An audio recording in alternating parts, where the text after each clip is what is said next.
हम सब अपनी लाइफ में टीनेजर होते हैं। आप लोग अभी भी होंगे। हम भी हमारी लाइफ में टीनेजर रहे थे। तो ये जो कहानी है ये हमें बताती है कि हम टीनेजर होते हैं तो हमें क्या क्या प्रॉब्लम्स आती हैं और हमें उनसे कैसे डील करना चाहिए। ये जो ऑथर थे, इन ऑथर को भी अपने टीनेजर टाइम में बहुत ज़्यादा प्रॉब्लम्स आई थी। जैसे उनका स्कूल चेंज हो गया, उनके सारे फ्रेंड्स अलग अलग स्कूल में चले गए, जो उनके साथ बचपन से पढ़ते आ रहे थे वो सब लोग बिखर गए। उन्हें क्या क्या प्रॉब्लम्स आई और उन्होंने कैसे इस सिचुएशन से डील करा, इन सब के बारे में पढ़ेंगे हम इस कहानी में। ये कहानी हम पढ़ेंगे ऑथर के पर्सपेक्टिव से। तो ऑथर कहते हैं कि ये मेरा हाई स्कूल का पहला दिन था। जूनियर स्कूल में शुरू से पढ़ाई करने के बाद अब फिर से हाई स्कूल में आकर के उन्हें फ्रेशर जैसा लग रहा था। वो कहते हैं कि ये जो स्कूल था, ये स्कूल उनके पुराने स्कूल से दुगना बड़ा था। पर उनके जो सारे फ्रेंड्स थे, पुराने स्कूल के सारे फ्रेंड्स, वो अलग अलग स्कूल में जा चुके थे और इस वजह से उन्हें इस स्कूल में उतना ज़्यादा अच्छा नहीं लग रहा था। उन्हें बहुत अकेला फील हो रहा था। वो आगे बताते हुए कहते हैं कि वो अपने पुराने स्कूल के टीचर को बहुत मिस कर रहे थे। वो उन्हें इतना मिस कर रहे थे कि वो सीधे अपने पुराने टीचर से मिलने के लिए पुराने स्कूल ही चले जाया करते थे। पर वहाँ जो पुराने टीचर्स थे वो ऑथर को इनकरेज किया करते थे कि जाओ तुम वहाँ पर नए लोगों से मिलो, नए फ्रेंड्स बनाओ, और अगर तुमने अच्छे फ्रेंड्स बना लिए तो फिर वो तुम्हें स्कूल उतना बुरा नहीं लगेगा। धीरे धीरे तुम इस स्कूल को भी पसंद करने लगोगे। उन्होंने ऑथर से प्रॉमिस भी किया कि ऑथर जब चाहें टीचरों से मिलने आ सकते हैं। तो संडे की एक आफ्टरनून थी और वो अपने घर में बैठकर अपना होमवर्क कंप्लीट कर रहे थे। बाहर ठंडी हवा चल रही थी और उस ठंडी हवा से बचने के लिए उन्होंने आग जलाई हुई थी। उनके घर में कैट भी थी। वो रेड कलर की थी और वो उनके पेपर के ऊपर बैठी हुई थी और पेन के साथ खेल रही थी। ऑथर कहते हैं कि जब वो कैट छोटी थी तो उन्होंने ही उससे बचाया था। उसके बाद से तो वो खुद की रिस्पॉन्सिबिलिटी उन्हीं के ऊपर डाली हुई थी। तभी अचानक उन्हें स्मेल आनी शुरू हो गई। उन्होंने चारों तरफ देखा तो उन्होंने देखा कि उनके चारों तरफ धुआं फैला हुआ है और वो धुआं सीधे छत से टच हो रहा था और थोड़ी ही देर में इतना ज़्यादा धुआं हो गया था कि उन्हें कुछ भी दिखाई नहीं दे रहा था। उन्होंने बड़ी मुश्किल से घर का फ्रंट डोर देखा और बहुत तेजी के साथ उस फ्रंट डोर से बाहर निकले। जो ऑथर थे वो तुरंत फायर ब्रिगेड को फोन लगाने का बोलने के लिए आस पड़ोस की तरफ भागे और उनकी जो मम्मी थी वो फिर से घर के अंदर भागी। वो अंदर जाकर के कुछ इंपॉर्टेंट कागजों का एक बैग लेकर के आई और उसे बाहर रख करके वो फिर से अंदर वो मकान के अंदर भागी। तो ऑथर को समझ में आ गया कि वो उनके पापा की फोटो लेने गई। वो नहीं चाहती थी कि उनके पापा की डेथ के बाद उनके कुछ लेटर्स और पिक्चर्स भी इस आग में जल जाए। ऑथर थे वो चिल्लाए जा रहे थे। ये खुद भी मकान के अंदर जाने के लिए भागे पर अचानक उन्हें किसी ने रोक दिया। जब उन्होंने पीछे मुड़ करके देखा तो उन्होंने देखा कि पूरी रोड फायर ब्रिगेड से भरी हुई थी और जो उन्हें अंदर जाने से रोक रहे थे वो भी एक फायरमैन ही थे। उन्होंने उन्हें रोका और बाकी के फायर फाइटर अंदर गए आग बुझाने के लिए।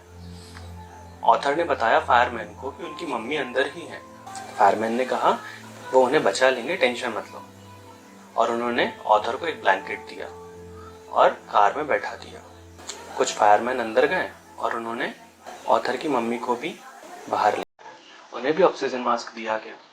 ऑथर दौड़ करके गया और उन्होंने अपनी मम्मी को गले लगाया। ऑथर आगे बताते हुए कहते हैं कि जब वो मम्मी को गले लगाए हुए थे उन्हें सारी पुरानी बातें याद आ रही थी कि कब कब उन्होंने उनसे झगड़ा किया, वो सारी बातें। फायरमैन ने कहा तुम टेंशन मत लो, वो जल्दी ही ठीक हो जाएंगे। क्या हुआ है, उन्होंने अंदर कुछ धुआं इनहेल कर लिया है जिसकी वजह से उन्हें ऑक्सीजन मास्क लगाया गया है।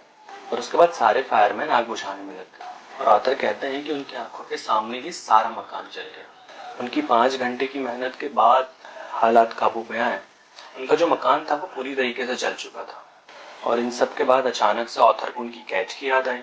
इतने सब में वो अपनी कैट को कहीं देखे ही नहीं थे। उन्हें बहुत ज्यादा टेंशन होने लगी।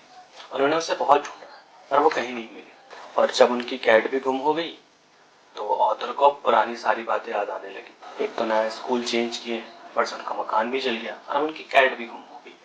फायरमैन ने उस रात उन लोगों को घर के अंदर जाने नहीं दिया क्योंकि वहां जाना डेंजरस हो सकता था। और ऑथर कहते हैं कि उन्हें ये समझ नहीं आ रहा था कि वो बिना कैट के रहेंगे कैसे। खैर वो और उसकी मम्मी ने वो रात उनके ग्रैंड पेरेंट्स के घर गुजारी।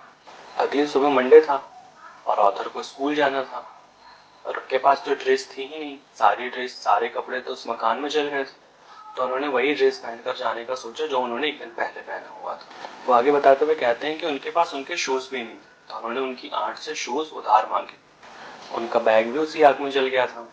तो वो बिना बैग की स्कूल की तरफ निकल पड़े। वो बताते हुए कहते हैं कि स्कूल में वो सबसे वियर्ड दिख रहे थे। उनके कपड़े खराब हो गए थे, उनके पास उनकी बुक्स नहीं थी, उनका होमवर्क भी कंप्लीट नहीं था, और इन सब रीजन की वजह से उन्हें स्कूल में जाना बहुत एम्बेरसमेंट वाला काम लग रहा था।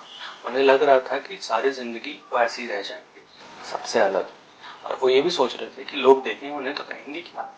वो आगे बताते हुए कहते हैं कि वो स्कूल में ज़ॉम्बी जैसे घूम रहे थे।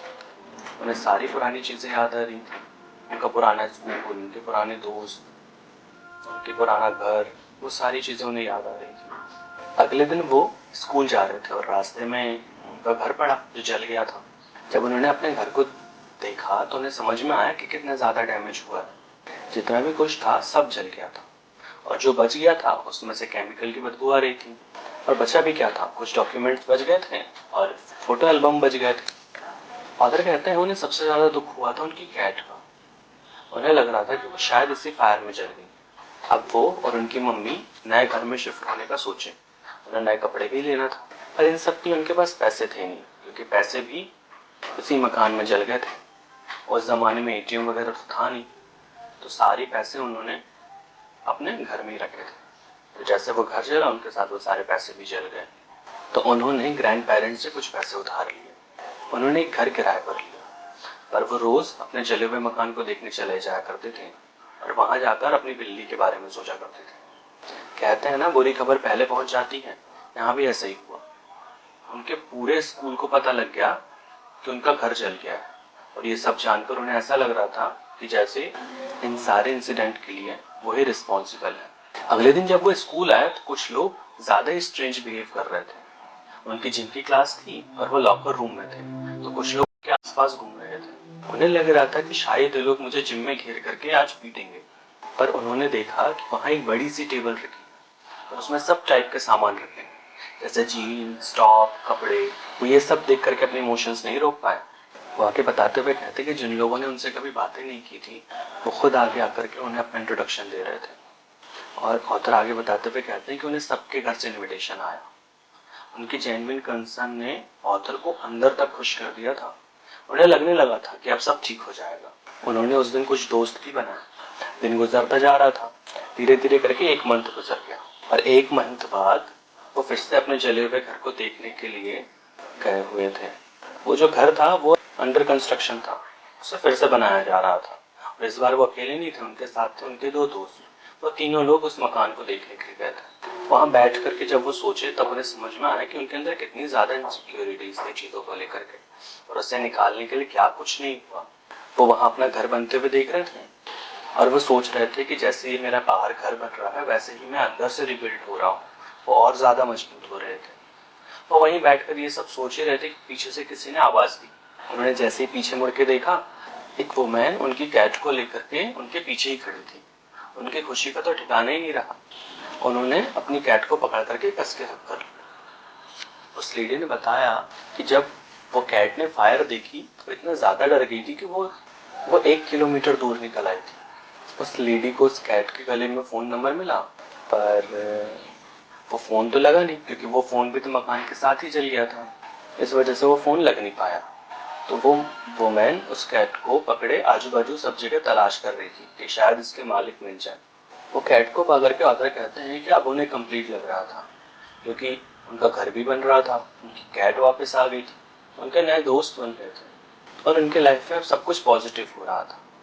वो आगे बताते हुए कहते हैं कि वो खुद भी अब अपनी सारी इनसिक्योरिटीज को भुला करके और भी ज्यादा मजबूत होते जा रहे थे। ये कहानी हमें बताती है कि हमें हमारी इनसिक्योरिटीज को हम पर हावी नहीं होने देना चाहिए, हमें उनसे लड़ना चाहिए, और हमें और ज़्यादा स्ट्रांग होना चाहिए। चाहे जैसी भी सिचुएशन आए, जैसी भी कंडीशन आए, हमें हमारा बैलेंस नहीं खोना है। हमें स्ट्रांग रहना चाहिए और हमें पॉजिटिव सोचना चाहिए।